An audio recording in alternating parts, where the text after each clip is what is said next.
plateforme ya liboso naza kopesa yango yo na Congo.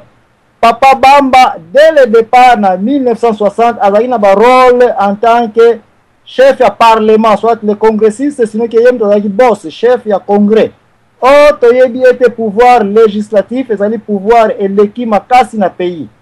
Bango bato bakosalaka ba loi, bango bato bakonomaka président, bango bato bakoyi ko décision président na fonction na ye depuis ta ya kalatina lelo qui c'est ça la vraie démocratie to demaraki nango. Même Papa Bamba a été joué un rôle en tant que ministre ya finance et budget et puis ministre pour la fonction publique. Tony Atana dans les deux rôles oyo azalaki na yango. Est-ce que au côté qu'on confirmer d'abord que Makambo on a lobby yo en tant que Yaya oyo grand frère na yo. Il avait vraiment joué ce rôle et s'il avait joué ce rôle ça biso un peu connaissance na yo comment il avait commencé à jouer ce rôle parce que ba Belge bango ba kei yem ta liboso ko organiser mbongo ya Congo sur base ya makambo kana ko yekola na malete ya Papa Simon Kimbangu yepe muta ko organiser législation ya Congo comment makambo ko tambola sur base ya expérience soit ya ba classe to ya nini to akene ko zula formation wa people a comme ministre na ba poste oyo na ba kasabu pe okoyi ko kosa bango na bato nyonso yebi problème ezalité toza kozela yo Papa Mawati toke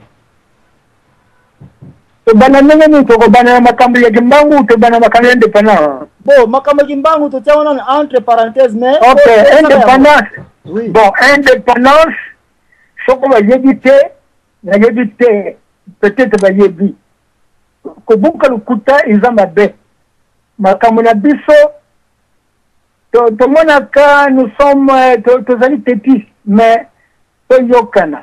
Le club bakana munokamboka ni kamembo le kila kumosi vumbukila kumosi. Indépendance et droit indépendance ezali bantu ya likolote mais bantu ya Bakongo. Indépendance et badaki les anciens élèves de la mission protestante bazaki kokenge et pas ambassadeur américain azalaki na Congo, azalaki na l'ancien garde de l'Otraco, sika monument ya Léopold ezali. Bazali kokende kokamata ya kuna comment pays pouvait accéder à l'indépendance aux gens de Gandhi. Bazali kokende kuna.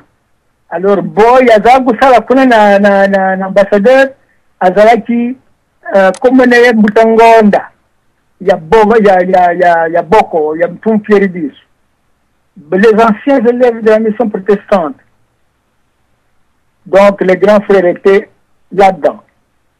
Bokanisabo le bâti biso to bunda timpone indépendance mais et bandaka. Mais le kola balubaka na mboka na biso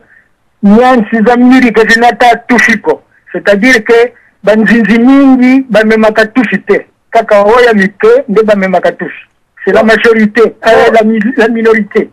Donc ce qui doit comprendre bien au Congo transaction entre néocolonial et post-colonial et il n'y avait pas une certaine information il y a des politiciens sauf que ce sont des Américains na ambassade ya américaine aux États-Unis muté format qui secrètement ba premier fonctionnaire public n'est-ce pas? Exactement. Bien. Exactement. Donc na question awa nazana yango quel était le rôle de Papa Simon Kimbangu na ba prophétie na Papa Bamba na ndenya kendaki na Lubumbashi okuta na Papa Simon Kimbangu parce que na Congo qui na data lelo philosophie za ko tourner kuna ete tozongela makamanzela Kimbangu est-ce que koyiko yebisanga un peu spirituellement poni no koyiko établir entre Papa Simon Kimbangu na makametali politico na formation ya ba premier politicien congolais autour de l'ambassade des États-Unis. Bon, c'est-à-dire que makambu ya formation au gouvernement, il y a un lobby hein. Oui, des politiciens. Vous connaissez la Congo, la politique, c'est-à-dire que Montuna Montaza, comme ça, la Makamani, il y a Mokali à l'Ingi. Et il y a une formation spirituelle, et autres trucs, le si base à Papa Simon Kimbangu, et ça, comme on a été, na préparé Congo, na indépendance, na rôle politique, et ça, n'est-ce pas? Parce que nous avons tenté de corrélier pont entre Papa Simon Kimbangu na réalité politique à Congo. Donc jusque la formation moko spirituelle na para Lubumbashi to na Nkamba to na Bakongo to place no iko zala sur base ya Kimbangu eza komona te. Eh ben, c'est-à-dire que Bamba, par exemple, prenons par exemple affaire de Bamba. Balobana ki kango za ki bebe balobana ki na tata Simon Kimbangu. Bon, wana masolon to iko vérifier ngote. Wana to kati puisque nous allons un peu avec un niveau intellectuel maintenant poto que Mbangu to retoucher un peu ba maladie ya Congo concernant Kimpwanza. Oh, donc to kati na page wana. Bon, rapidement, nazako que ne pas Bamba parce que quand on parle d'un parlementaire, les congressistes, on voit le vrai gouvernement ya Congo. Bon, pesanga un peu ba problème liboso oyo yoko yiko yeba papa Bamba azalaki na ngona Mobutu parce que tozako kene rapidement po ba ndeko na kopesa espace ya ba question na ba ngai ya ngona na poser. Eso yiko ngai papa Bamba était tué par Mobutu pour des raisons oyo to yako analyser to yebi ke eza clarté. Mais yebi sanga motif ni to eloko ne ko yeko provoquer tanda ya Mobutu po atia papa Bamba na liste ya ba oyo akwaiko bomba. Dans l'entre ils étaient 4. Papa Anani, papa Mahamba, papa Evariste Kimba na papa Bamba. Donc c'est tous ces 4 là. Mais to banda na papa Bamba qui est ton grand frère. Après yo, vous allez équiper mukolo parce que vous allez équiper ko sala déjà na ba fonction publique, on a fait foncière, na ba rôle na côté finance kuna. Yebisanga est-ce qu'il y avait un problème oyo ko zala en dehors ba problème ya ko bomisa comme martyr? Ok, toka makambo wane zalaki ndenge boye. Puisque Bamba azalaki élu ya nani ya bafalaki élection, a commis député na premier gouvernement. Alors, sikawa boye, bandeko na biso ya au Congo, derrière la mission catholique, les prêtres, balobi, oh voilà, sikawa to commis indépendance, pour l'indépendance, le boye, ce qui m'a dit là, ça a $20,000, 17 ans, comme $40,000. Donc, Bamba, Tuni Bango, le dit, ma camboza que le bazali est solo. Il y a ma bête, puisque mon kilizali a bisomoko. Mais, bon yeba, ndengenini, to kamati indépendance, le boye. Bambongo, to zaki nango, ba belge nyoso, ba kamati bakenango. Il faudrait voir le passif et l'actif. Ce qu'on a que le bâtiment comme à $40,000. Dans la fin du mois, $40,000 et mon unité. On conseille ma camonine. Totala malamu ndengeni toko ça na mukina biso izali mundele te izali muntu mutsuzu te o mukili izali ya biso to vwanda to kala ndengeni toko tambusa na babiloko nyonso na économie ya mboka ekozala ndenge nini.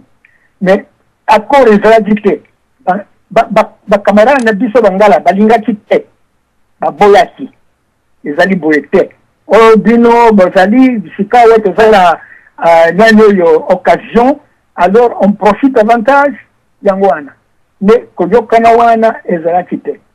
Bon ye apesi lisese oboye oyo mboka na biso ya biso moko tokamati indépendance. Moto aza na jardin na ye, aza na matite na ye na jardin. Et c'est à quoi kolongwa na butu akenda ko yiba matite na jardin. Alors on pone nous ko loboba lubi non parce que tokamati indépendance. Le coup l'indépendance c'est ali boy.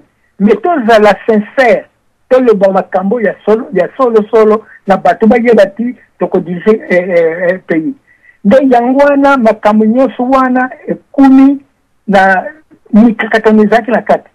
Puisque pour l'accession même le pays indépendance, camarade na biso le kula bangala balinvité.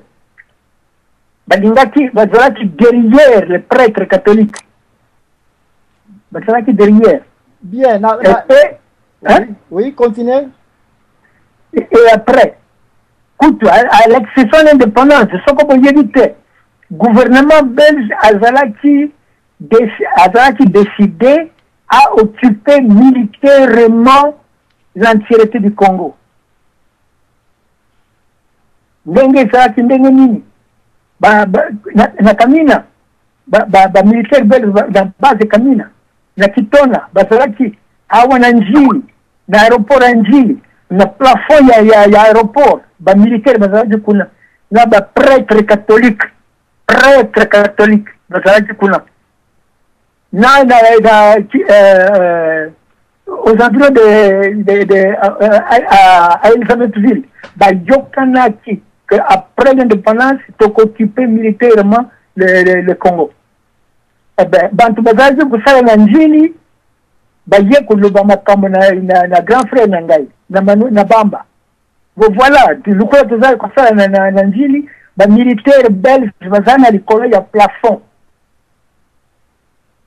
Bazali ba émission bazali kopesa na Kamina, Katanga et aux environs. Bango nyonso. Alors, grand frère Lubito kende na kotala le premier ministre Lumumba. To kende Lumumba à Koti. Alobi voilà, premier ministre Kayama Kambezali. Lumumba kamo alobi non, ce n'est pas vrai. Bamba alobi non. Oza temo kile yomoko okende kotala. Bon, la Boutou a kamati peloton militaire, ba militaire a lati bilamba ba militaire ba klina njili. Aka kukuta bango bako sala ba émission transmettre na Katanga, go transmettre na Belgique, ainsi de suite na Kitona na Boma. Et alors akangi bango akela bango na Makala, na prison Makala. Alobi tono moko ya mafuta ezanga moto. Sika obofungulo monoko na bino bolo basolo makamoni boza kosala.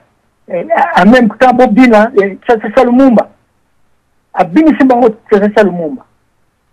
Ba belge avec le prêtre catholique. Bien. Bon, papa Bawabi, kaka na place la fonction na fonction ya finance ya papa Bamba oyo a joué parce que c'est lui le premier organisateur ya économie ya pays. Est-ce que oza na information ya comment désordre oyo ye papa Bamba soit ye ou ye te a provoqué concernant augmentation ya salaire ya batu ba soldats pendant que Mobutu était en charge à la règle générale na côté ya responsabilité ya kofuta ba soldats et qu'il avait introduit c'est ça. C'est-à-dire que Tangwana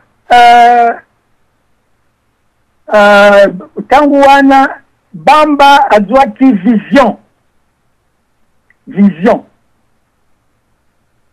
ne fomente pas le bruit. Vision, ya Simon Timbangu. Alobi na ye kende kolobana Kasavubu atinda Mobutu comme ambassadeur quelque part. Puisque Azam makanisi ya kusala ya mabe. Bamba lobaki na Mobutu na Kasavubu. Alors dit voilà dans la vision na moni ngombo. Alors pourquoi me dire ça, il faut malamo le bango na premier ministre na Dula. Alors non, vision wana tali yo soko yo muntu yo kana kuluba na Dula kana kuluba mengai balobi na ngana lubana yo.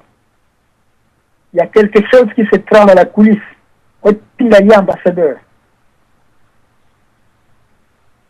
Donc, secret wana au lieu Kasavu Abumba alibina na Mobutu. Voilà makambizali ndenyo bodi. Bon, Mobutu après cela akena Kasavubu akekusenga akekulubanaye to pesa ba militaire augmentation. Bon, Mobutu Kasavubu bandini. Oh voilà, nako benga ministre de finances nako lubanaye. Bon, abengi ministre de finances akekuna. Oh voilà, Mobutu ayaka oboye kutina mpona augmentation ba militaire. Et donc Bamba lobi atuni non il répond si no pesi. Et bien na lobi oui, donc pesa ba réponse. Bamba lobi ye monsieur le président, yozali président yozali ministre des finances te. Koloba makambe ndenge wana eza malamu te. D'ailleurs, dans aucun pays du monde militaire a kamata salaire plus que les travailleurs civils.